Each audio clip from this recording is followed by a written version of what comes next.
Here's a quick look at the Biohazard Samurai Edge from Tokyo Marui.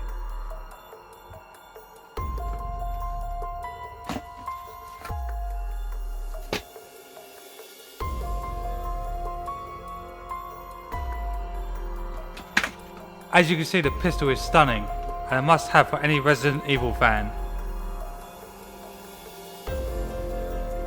To access the hop up, you need to remove the slide.